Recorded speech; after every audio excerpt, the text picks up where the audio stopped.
Jesus was a master of magic banned from the Bible for centuries. While the church showed you a simple carpenter, the forbidden texts reveal a powerful alchemist capable of manipulating energy, commanding the elements, and transmuting reality itself. When he walked on water, or turned water into wine, these weren't divine miracles. They were demonstrations of advanced spiritual technology that he wanted us to master. In this video, you'll discover where Jesus acquired this occult knowledge, from the secret temples of Egypt to the mystical masters of the East. The Gnostic Gospels survived destruction for a reason, to reveal to you now the code that the church desperately tried to hide. Divine power isn't in heaven, it's within you. Behind the image of the peaceful shepherd that traditional church presents us with lies a much more fascinating figure, Jesus, the master of esoteric knowledge. Man, how much has been hidden for centuries. Jesus' miracles, from walking on water to turning water into wine, demonstrate a mastery over natural laws that transcends common understanding. This ability didn't come from nowhere. Evidence suggests that Jesus possessed a deep mastery of magical and alchemical traditions, revealing not just divine power, but also refined esoteric knowledge. These weren't mere tricks, but manifestations of hidden wisdom that allowed him to manipulate material reality through the power of his awakened consciousness, an applied form of spirituality that left witnesses amazed. During those mysterious, silent years of Jesus, that period between his 12th and 30th years that the Bible practically ignores, there are strong indications that he immersed himself in the hermetic and alchemical traditions of Egypt. After all, his family fled there during his childhood, right? Egypt was the cradle of transformative enlightenment, where temples guarded ancient knowledge about the manipulation of energy and matter. Imagine a young Jesus walking through the temples of Luxor, absorbing the same knowledge that fed minds like that of Hermes Trismegistus. There he would have learned the sacred arts of alchemy, the ability to transmute elements and energies, knowledge that he would later apply in his miracles, transforming not only water into wine, but also expanding loaves and fishes through advanced alchemical principles. The Essenes also enter this fascinating equation as possible mentors to Jesus on the path of practical mysticism. This Jewish ascetic community lived on the margins of traditional society, practicing purification, rituals that had both physical and spiritual significance. The Dead Sea Scrolls revealed that they cultivated secret practices and deep knowledge about manipulating vital forces. Well, while traditional Judaism focused on external rituals, the Essenes mastered techniques of healing, clairvoyance, and manifestation, a form of gnosis that conferred extraordinary powers. It's not difficult to imagine Jesus absorbing these esoteric techniques and then perfecting them to an unprecedented level, using them to perform healings that defied the medicine of the time and demonstrations of power that astonished even the most skeptical. The magic that Jesus practiced was the highest expression of alchemy, the ability to transform and manipulate material reality through consciousness. When we analyze his healing rituals, we see direct parallels with energetic practices found in occult traditions from around the world, but executed with unmatched mastery. Notice how in many cases he used specific techniques, laying on of hands, use of substances like mud or saliva, precise verbal commands, and the channeling of a virtue or energy that emanated from him. All this reveals a coherent system of therapeutic magic, not random acts. If you've ever witnessed any phenomenon of energetic healing or conscious manifestation, imagine that amplified exponentially by Jesus' awakening consciousness, a master who had perfected the art of commanding the forces of nature with absolute precision. What makes this knowledge so revolutionary even today is that Jesus didn't keep it just for himself. He formed disciples and transmitted part of this power to them. No wonder institutions based on hierarchy and control have worked so hard to obscure this dimension of Jesus' teachings. The evidence is scattered throughout the canonical Gospels themselves. Jesus sent his disciples to heal illnesses, cast out entities, and even raise the dead. This clearly demonstrates that he possessed a magical alchemical teaching system that could be transmitted. The energy he mastered wasn't meant to be admired from a distance, but channeled by his followers. When he said, "Greater things than these shall you do," he was revealing the true initiatory nature of his teachings. He was the supreme hierophant, initiating his disciples into the mysteries he had learned and perfected during his formative years among the great centers of ancient wisdom. While the canonical scriptures show us only the surface, it's the Gnostic Gospels that reveal the true depth of Jesus' esoteric teachings. Just imagine, for centuries, texts like the Gospel of Thomas, the Gospel of Philip, and the Secret Book of John were deliberately suppressed, hidden, and almost destroyed by the early church. Why? Well, because they revealed a radically different Jesus, a master of Gnosticism who transmitted transformative knowledge only to disciples who were ready to receive it. Let him who seeks continue seeking until he finds. When he finds, he will become troubled.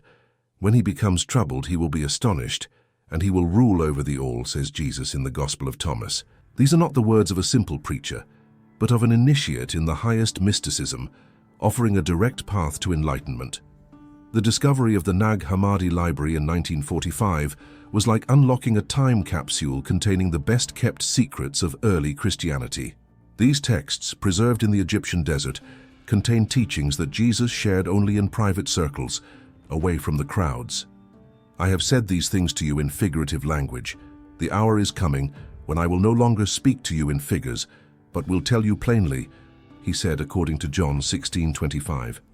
And this is precisely what we find in the Gnostic texts, Jesus speaking openly, without metaphorical veils, about the nature of consciousness, the illusion of material reality, and the path to spiritual liberation.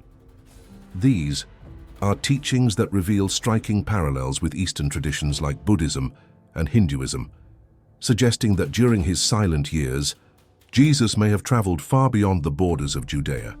What makes these texts so explosive is that they present Jesus as a guide to direct spirituality without institutional intermediaries.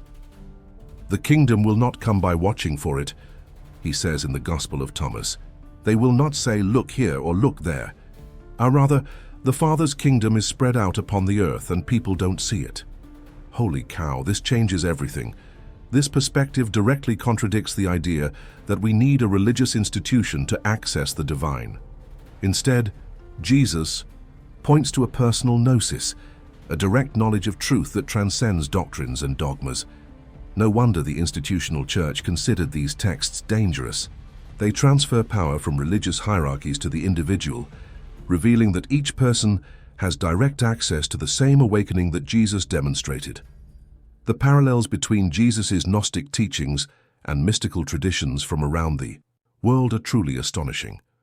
When we read, "Whoever knows everything but lacks knowledge of himself lacks everything," in the Gospel of Thomas, how can we not recall the Delphic principle, "Know thyself"?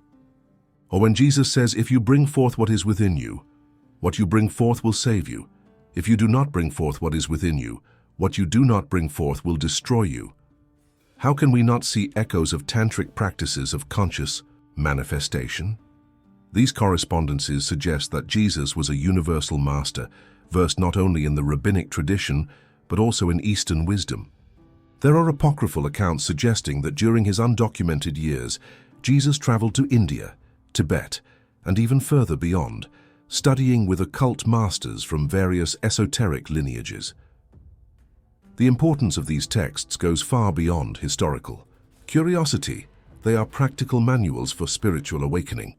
If you've ever experienced those moments of profound clarity, when suddenly everything seems to make sense, and you feel connected to something greater, then you've already glimpsed what these Gospels describe.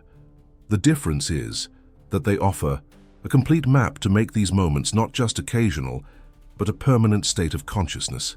When Jesus says the kingdom of heaven is within you, he's not offering a poetic metaphor, but a literal instruction to direct attention inward, where divine energy resides. Practice meditation daily, observing your thoughts without judgment.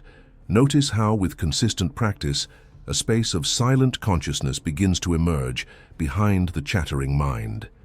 It's in this space that the secrets of the Gnostic Gospels come to life, revealing dimensions of reality that remain invisible to ordinary perception. At the heart of Jesus' esoteric teachings, we find a fundamental principle that transcends cultures and ages. As above, so below, as within, so without. This Hermetic maxim, traditionally attributed to Hermes Trismegistus, echoes impressively in Jesus' words recorded in the Gnostic Gospels. "I have come to make the things below like the things above, and the things outside like the things inside," he says in the Gospel of Philip. Well, this is no coincidence. This profound correspondence reveals that Jesus was perfectly versed in Egyptian Hermetic traditions, probably acquired during his time in Egypt. It's a principle that establishes a magical connection between the macrocosm, the universe, and the microcosm, the human being, revealing the hidden matrix that unifies all authentic spirituality. The genius of this principle lies in its practical application for the transformation of consciousness. When we truly understand that the outer world is a reflection of our inner world, everything changes. Think about it. If the reality we experience is shaped by our internal states, then the path to changing the world begins with us. Jesus demonstrated this principle through his miracles. They weren't just demonstrations of power, but living examples of the correspondence between consciousness and matter. When he calmed the storm, for example, he wasn't just exhibiting mastery over the elements, but demonstrating how inner serenity manifests externally. The true mysticism of Jesus wasn't in his external actions, but in his understanding that consciousness is the primary force that shapes reality. Practice this principle today. Before reacting to a challenging situation, first calm the storm within yourself and observe how the external world responds. This Hermetic principle is also deeply rooted in the Jewish Proto-Kabbalah tradition, with which Jesus would certainly have been familiar. The Kabbalistic tree of life, with its 10 interconnected Sephiroth, is essentially a map of correspondences between different levels of reality, from the divine to the material. When Jesus says, "I and the Father are one," or "You are gods," he is expressing the Kabbalistic understanding that human consciousness is an individualized expression of divine consciousness. Well, who wouldn't be shaken by such a revelation? The awakening consciousness that Jesus exemplified was precisely this living recognition of the unity between human and divine. It wasn't theory, it was direct, experiential gnosis. It's as if he were saying, "The same creative power that moves the stars flows through each of you." This understanding completely transforms the relationship with the divine, from something external and distant to a living and active presence in every moment. The implications of this principle also extend to Eastern non-dualist philosophies, to which Jesus may have been exposed during his formative years. The correspondence between as above, so below and concepts like Hindu Advaita Vedanta or Tibetan Dzogchen is remarkable. All these traditions point to a unified reality underlying the apparent divisions of the manifest world. When you make the two one, and when you make the inside like the outside, then will you enter the kingdom, says Jesus in the Gospel of Thomas. This is pure enlightenment. It's the dissolution of the false boundaries that the mind creates between subject and object, observer and observed. Experience this in your daily practice. During meditation, instead of trying to control your thoughts, simply observe them arise and pass, noting that both the thoughts and the consciousness observing them are aspects of the same fundamental energy. The transformative power of this Hermetic principle lies in its practical application. It's not just an abstract philosophy, but a tool for personal and collective transformation. When Jesus heals the sick or multiplies the loaves, he is demonstrating what happens when a realized being perfectly aligns their internal state with external intention. The occult has always understood this. True magic doesn't manipulate external reality directly, but works first on the inner plane of consciousness and intention. In this way, the outer world responds in resonance. See how this can be applied. When you want to manifest a change in your life, don't start by trying to force external circumstances. Instead, cultivate the inner state corresponding to what you wish to manifest. Feel already as if what you desire is present and real. Maintain this vibrational state and observe how, gradually, external reality begins to reorganize itself to reflect your inner change. This is how Jesus turned water into wine, not through tricks but by perfectly aligning his consciousness with the vibrational frequency of the desired result. Understanding this principle is not only transformative on a personal level, but revolutionary on a social level. Imagine a world where each person recognized that global change begins with individual transformation. It would be the end of looking for external culprits or waiting for institutions to solve problems that begin in human consciousness. Jesus wasn't establishing a new institutional religion. He was offering a radically different approach to human transformation based on recognizing the correspondence between the inner and outer worlds. The kingdom of heaven doesn't come through observation, it is within you, he said. This is a statement of a universal principle. Manifest reality is a reflection of collective consciousness. Today, quantum science is beginning to confirm what Jesus and the Hermetic masters always knew. The observer affects the observed. Consciousness shapes reality. The deepest Gnosticism is recognizing that we are not separate from the universe. We observe. We are individualized expressions of a cosmic consciousness that unfolds through us and around us in an eternal play of correspondences between the above and the below, the within and the without.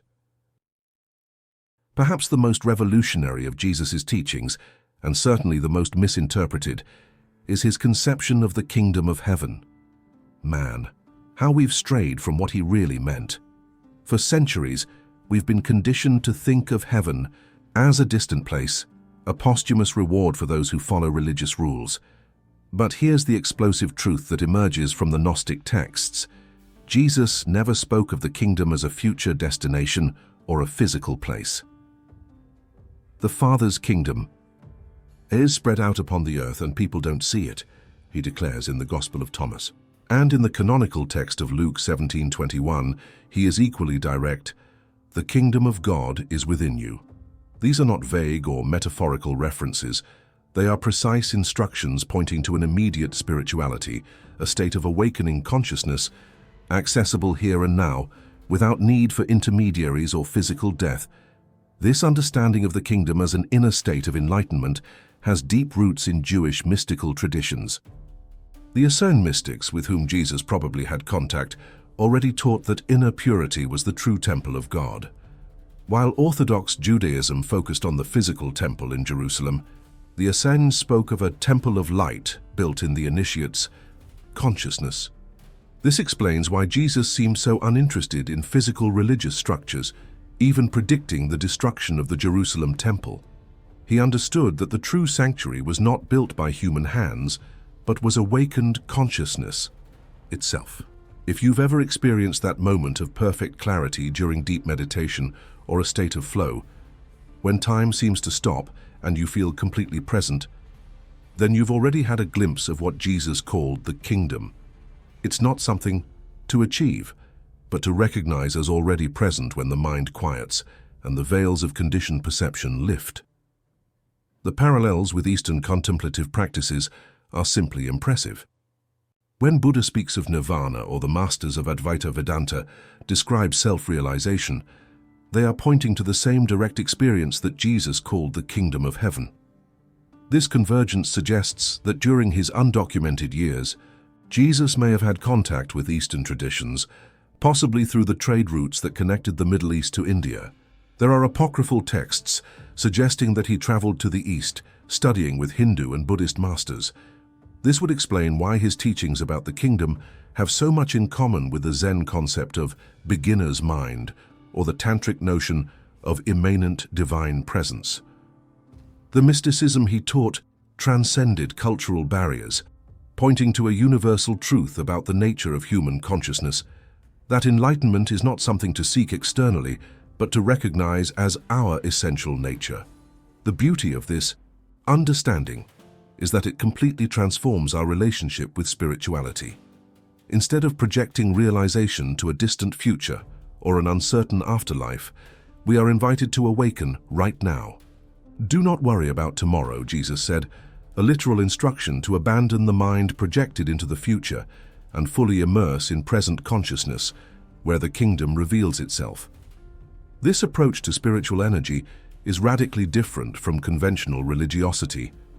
It doesn't require elaborate rituals, complex dogmas, or institutional hierarchies, only the ability to be truly present, to see through the illusions of the conditioned mind. Try this right now. For a few moments, let go of all concerns about the past and future. Feel your breath. Notice the sounds around you. Allow your consciousness to rest in the simple experience of being. In that quietness, you can feel what Jesus meant when he spoke of the kingdom. It's not a location, but a recognition of the fullness that's already here when we're truly present. The Gnostic Gospels offer us practical instructions for accessing this state of consciousness that Jesus called the kingdom. In the Gospel of Thomas, he says, "If they ask you, 'Where did you come from?' say to them, 'We came from the light.'" This isn't abstract poetry. It's a meditation technique based on identification with our essential nature rather than the constructed personality. The gnosis that Jesus taught was fundamentally experiential, not intellectual or dogmatic. He didn't want followers. He wanted co-realizers, people who would awaken to the same occult consciousness that he exemplified. In practical terms, this means abandoning exclusive identification with the body and personality and recognizing the pure consciousness that is our true nature. When we practice self-inquiry by asking, "Who am I?" that we begin to realize that we are not the thoughts, emotions, or sensations that arise in consciousness. We are consciousness itself, witnessing all these experiences. This recognition is the portal to the kingdom of heaven, as Jesus understood it. The most revolutionary aspect of this understanding is that it completely dismantles spiritual hierarchy. If the kingdom is equally available in each moment to each person, then all power structures based on intermediation between human and divine become obsolete. This explains why religious institutions have so much interest in promoting the idea of heaven as a distant place, accessible only through their rituals and doctrines. The direct Gnosticism that Jesus offered was, and continues to be, deeply threatening to any system based on controlling spiritual experience. When he said, "You will know the truth, and the truth will make you free," he was offering emancipation not just from sin, but from all authority structures that place themselves between us and the direct experience of the divine. That's why his teachings remain as radical today as they were 2,000 years ago. In a world still dominated by institutions that profit from our sense of separation from the divine, rediscovering the kingdom as a present and accessible reality is the most revolutionary act possible. Jesus' invitation is not to worship him, but to recognize in ourselves the same consciousness that he fully manifested, the kingdom already present here and now when we have eyes to see. One of Jesus' most profound and transformative teachings, preserved in the Gnostic Gospels, is the concept of unifying opposites as a path to spiritual realization. When you make the two one, and when you make the inside like the outside, and the outside like the inside, and the upper like the lower, then will you enter the kingdom, says Jesus in the Gospel of Thomas. Man, this is revolutionary. This isn't some vague poetic metaphor, but precise instructions for the highest spiritual alchemy. Jesus was transmitting the essence of what all great esoteric traditions teach, transcendence of duality as the gateway to enlightenment. This process of integration, uniting masculine and feminine, spiritual and material, conscious and unconscious, represents the pinnacle of human transformation, the true meaning of the term salvation that has been so misunderstood over the centuries. Jewish Kabbalah, with which Jesus would certainly have been familiar, represents this unification through the tree of life, a cosmic map where opposite principles flow from a unified source and, through spiritual work, are reintegrated in harmony. At the center of this tree is Tifereth, the sphere of beauty and balance associated precisely with the Christ consciousness that Jesus exemplified. Kabbalists teach that the purpose of the human soul is to restore primordial unity through the reconciliation of opposites, a process called tikkun olam, the repair of the world. When Jesus speaks of unifying masculine and feminine, He is echoing this fundamental Kabbalistic concept. The practical work involves recognizing and harmonizing seemingly opposite qualities within ourselves. Try this. Identify a quality you consider positive, like strength, and its apparent opposite, like vulnerability.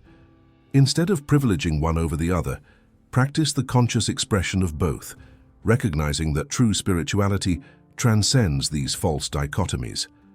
In Egyptian alchemy, this same unification was represented by the conjunctio oppositorum, the sacred union of opposite principles symbolized by the sun and moon, king and queen, sulfur and mercury.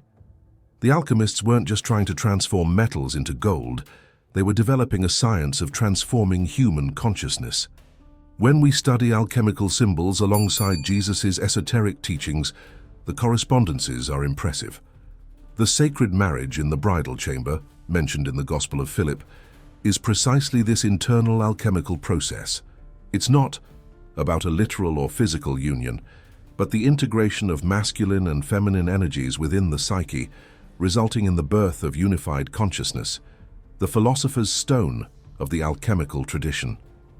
This internal unification manifests externally as an extraordinary ability to harmonize opposites in the world around us. Notice how Jesus could be simultaneously gentle and firm, compassionate and confrontational, transcendent and immanent. These are the marks of someone who has achieved internal integration of polarities. Eastern non-dualist philosophies, particularly Tantra and Taoism, offer fascinating parallels with Jesus' teachings on unification. The Taoist concept of yin and yang, complementary forces that together form totality, directly echoes what Jesus teaches about uniting masculine and feminine. In Tantra, the union of Shiva, consciousness, and Shakti, energy, is the path to liberation. It's remarkable how these traditions, geographically distant, converge on a similar understanding about the path to spiritual realization. This suggests that during his formative years, Jesus may have been exposed to multiple currents of esoteric wisdom, not just from the Middle East, but possibly also from the East. The practice to incorporate this understanding is deeply transformative. Start observing when you're operating from extremes, all mind or all emotion, all control or all chaos, all materialism or all spiritualism. The middle way, the path of integration that Jesus exemplified, is not a weak compromise, but a powerful transcendence that incorporates the best of both poles. The most revolutionary aspect of these teachings is their implication about the nature of inner divinity.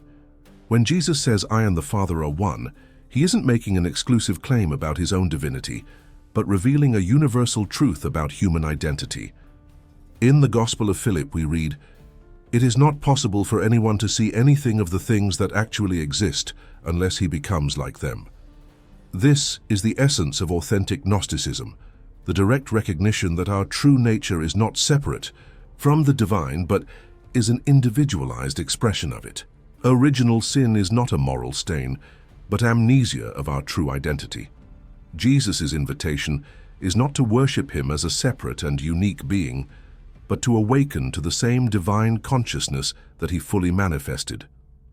"You are gods," he said, quoting the Psalms, a shocking statement that points to the true nature of the human being when all veils of illusion are removed. That's why the unification of opposites is so crucial.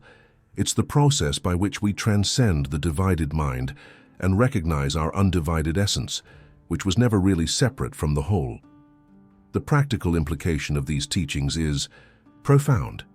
The spiritual path doesn't consist of becoming something we're not, but of removing the obstacles to recognizing what we've always been. The work is not of acquisition, but of removal, dissolving the false identifications and dualisms that prevent us from experiencing our essential nature. Jesus wasn't pointing to himself as an unattainable ideal, but as a mirror for recognizing our own divine potential. His mysticism was fundamentally democratic, offering each person direct access to the same realization that he exemplified. When he said, "What I do, you can do also, and greater things," he was affirming this radical truth. The occult doesn't reside in supernatural powers or secret knowledge, but in the direct awakening to the true nature of reality and consciousness. This is the true meaning of resurrection, not a singular physical event, but the universal human potential to awaken from the death of limited identification to the eternal life of awakened consciousness. The syncretism of knowledge that Jesus embodied, from Kabbalah to alchemy, from Eastern traditions to Essene practices, culminated in a simple but revolutionary message. The divine is not up there, but in here, accessible to all who have eyes to see and ears to hear. And there it is, Jesus' true magic finally revealed after centuries of being hidden. The question now is, what are you going to do with this knowledge? Will you continue to see divine power as something external, or will you start recognizing the magic that has always existed within you? Imagine how your life would be if you started applying these hermetic principles daily, unifying the opposites in your consciousness, and intentionally manifesting your reality, just as Jesus taught. We're not talking about theory. We're talking about real tangible transformation right now. If this video shook you, it's because something inside you recognized the truth. The divine spark within you resonated with these words. And if you've ever felt that inexplicable connection during deep meditation or moments of absolute clarity, that's just the beginning. The magic that Jesus mastered is within your reach. Subscribe to this channel and turn on notifications to continue this awakening journey. There's much more to reveal about the occult knowledge that has been deliberately suppressed for centuries. Truth doesn't wait, and neither should your awakening. Jesus' lost magic is finally back in your hands. What will you create with it?